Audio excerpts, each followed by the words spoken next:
रूहानी ताकतें हमारे आसपास हमेशा मंडराती रहती है। उनकी एक अलग ही दुनिया होती है जो वास्तविकता में तो दिखाई नहीं देती, लेकिन कुछ घटनाओं से महसूस जरूर होने लगती है। ऐसी ही एक हवेली के भूत की है। दरअसल एक पुरानी हवेली है जिसमें कई साल पहले राजा महाराजा रहा करते थे, लेकिन अब वह वीरान पड़ी है क्योंकि उन राजाओं के वारिस देश से बाहर जा चुके हैं। हवेली की हालत जर्जर हो चुकी है।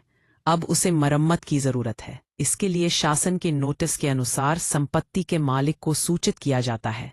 कुछ दिनों में पूर्व राजाओं के वारिस में से एक लड़की हवेली में अपने बच्चे के साथ दाखिल होती है, जो कि उस जमाने के राजा के नाती की लड़की थी। उसका नाम उर्मिला था।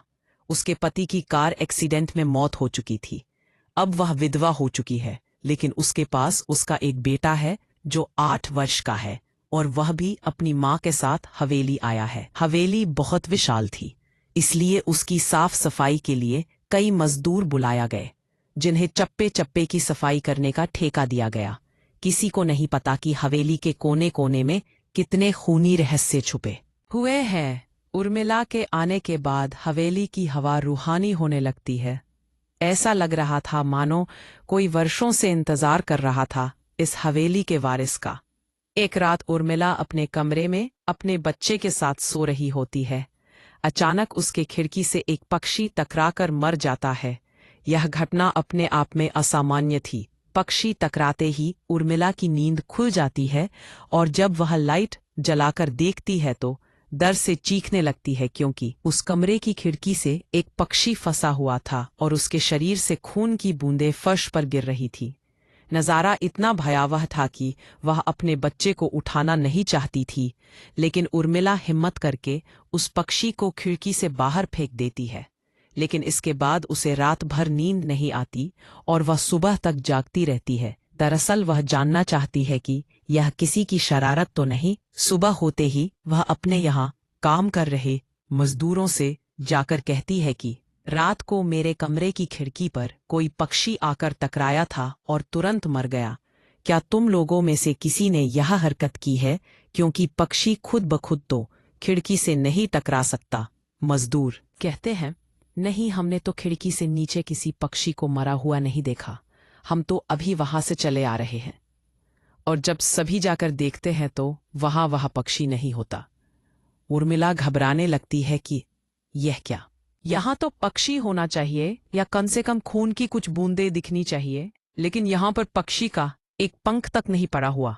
उर्मिला सभी मजदूरों को कहती है कि हवेली में बहुत सी कीमती चीजें और मूर्तियां हैं, संभाल के साफ सफाई करना। मजदूर अपने अपने काम में लग जाते हैं।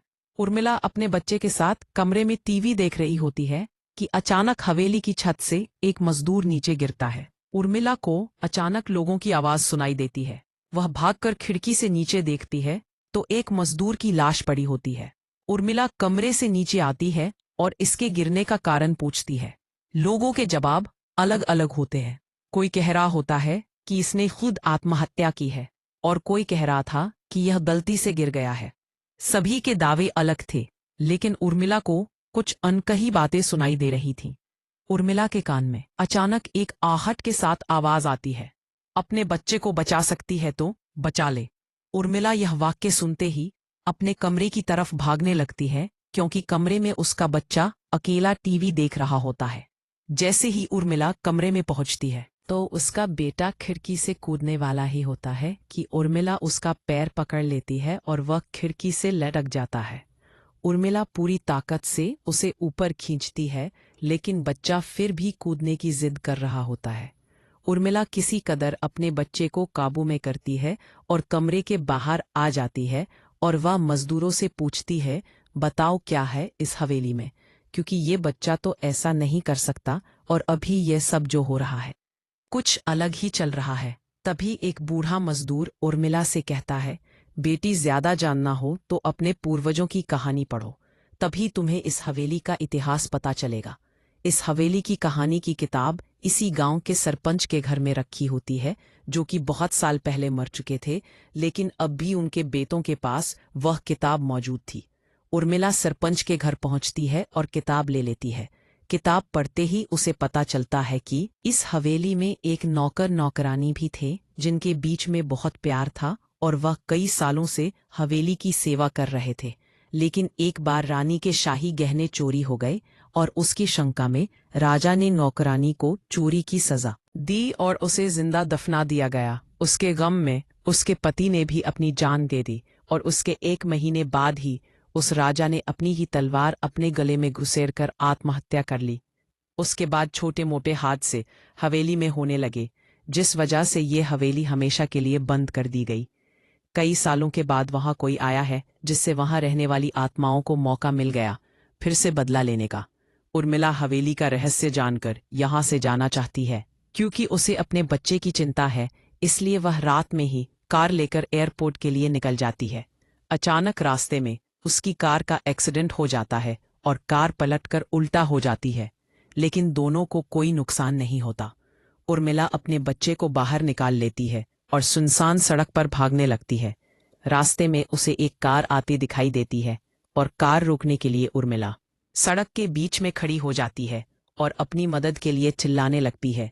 तभी अचानक कार वाला आकर कार का ब्रेक लगा देता है।